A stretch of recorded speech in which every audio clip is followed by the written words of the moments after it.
नमस्कार दोस्तों, स्वागत है आपका। मैं आपका दोस्त दिनेश निम्बा। आगे बात करेंगे पवनों के नामकरण की। इससे पहले आपसे निवेदन है, चैनल को सब्सक्राइब कर लीजिएगा। ज्योग्राफी के संदर्भ में अब आगे बात करते हैं, पवनों का नामकरण किस तरीके से हुआ, हम उसकी बात करेंगे। चलिए देखिएगा, जिस दिशा में पवन चलती है उसी के अनुसार उसका क्या होता है, नामकरण होता है। उदाहरण के लिए बात करें, पूर्व की ओर चल रही हैं तो हम उसे क्या कहेंगे, तो आ रही होते से हम क्या कहेंगे, पूर्वा कह देंगे, ठीक है ना। पश्चिम किससे आ रही हो तो इसके क्या क्या कह देंगे, क्या कह देंगे, पछुआ पवन कहता है।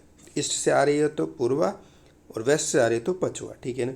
पहाड़ी का वो ढाल जो पवन बहने की दिशा के सामने पड़ता है उसे पवनों मुख कहते हैं, यानी कि पवनों की दिशा के सामने पड़ेगा पवनोन्मुख, यानी पवन के मुख की तरफ, ठीक है ना।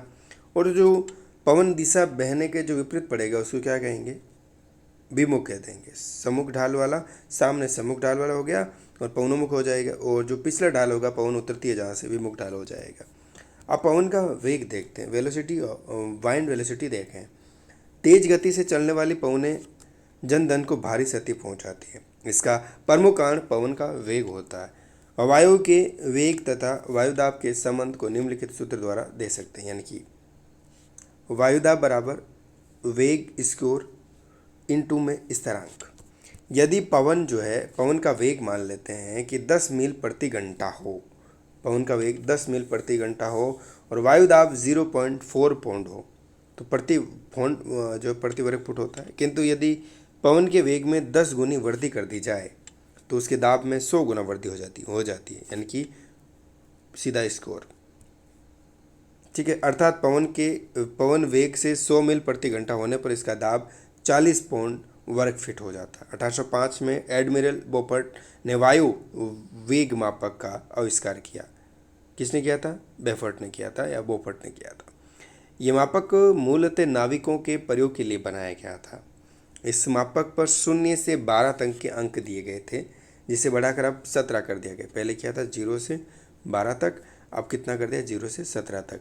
इसके द्वारा 65 नोट से अधिक का वेग मापा जा सकता है। विश्व मौसम संगठन WMO इसी मापक का प्रयोग करते हैं। अब देखते हैं कुछ बातें पवनों के वर्गीकरण को लेकर बातें करते हैं।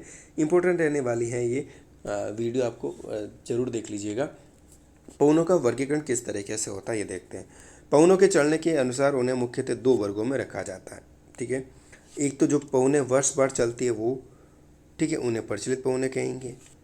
जो पवनें वर्ष भर चलती है, निश्चित रूप से चलती है, वो आनी ही आनी है, ठीक है, निश्चित रूप से चलेगी, निश्चित दिशा में चलेगी, ठीक है। इस तरीके से देखिएगा, उन्हें प्रचलित पवने, निश्चित पवने या फिर स्थायी या सनातनी पवने कहते हैं। जो पवने वर्ष भर आपके निश्चित रूप से चलेगी उन्हें क्या कहेंगे, प्रचलित पवने, निश्चित पवने और स्थानीय सनातनी पवने, ठीक है। आगे देखते हैं, ग्रही पवने भी कहेंगे उसको, ठीक है ना।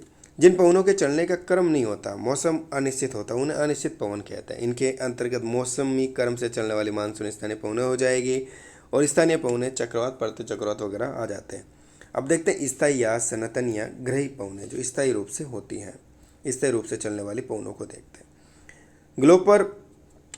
ग्लोब पर जो है विभिन्न वायुदाब पेटियों के मध्य पवने वर्ष पर स्थायी क्रम में से चलती है, इसलिए सनातन या फिर ग्रही पवने कहलाती।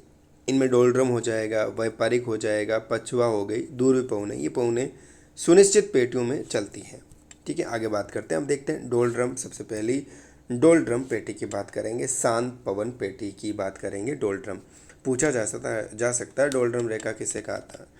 विषुवत रेखा के दोनों ओर जो है 5 डिग्री उत्तर तथा 5 डिग्री दक्षिण में निम्न वायुदाब पेटी स्थित होती है। बात करी थी जैसे, यहाँ वर्ष भर उच्च तापमान रहते हैं।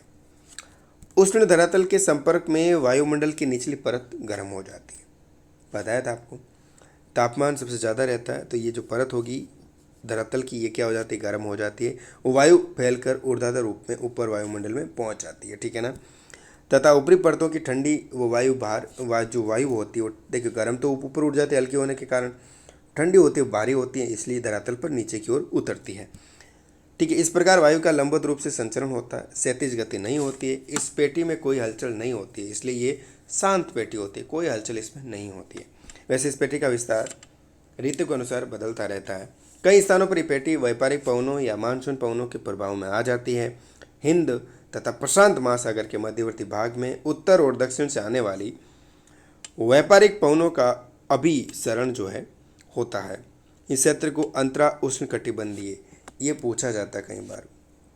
ITCZ का नाम अभी सेट में पूछा गया था, full form inter tropical convergence zone इसको कहा जाता है। ठीक है ना। प्राचीन काल में ये प्रदेश प्रदेश फलदार या प्रदेश जो है पालदार जहाज़ों के लिए बहुत कष्टदायी होता था, क्योंकि शांत क्षेत्र में आकर जलयान स्थिर हो जाते थे। शांत होता था, जलयान स्थिर हो जाते थे, आगे ही नहीं चलते थे। ठीक है। फ्लोन की बात अगले वीडियो में। नमस्कार। चलिए इसको देख लेते हैं, फ्लोन के अनुसार देख लेते हैं। ठीक है ना, थोड़ा सा फ्लोन के अनुसार देख लेते हैं। डोलड्रम की पेटी का विस्तार समस्त भूमंडल के बजाय केवल 200 देशांतरों के मध्य, यानी बात करें 20 डिग्री पश्चिम देशांतर से पूर्व की ओर 180 डिग्री देशांतर तक लगभग 16,000 किलोमीटर दूरी में है। विषुवत रेखा के सहारे जो है इसके 3 प्रमुख क्षेत्र हैं। हिंद महासागर डोलड्रम पूर्वी अफ्रीका से प्रशांत महासागर तक विस्तृत संपूर्ण पेटी के 1/3 भाग पर, विषुवत रेखीय अफ्रीका के पश्चिमी भाग तथा विषुवत रेखीय मध्य अमेरिका के पश्चिमी भाग पर। अगले वीडियो में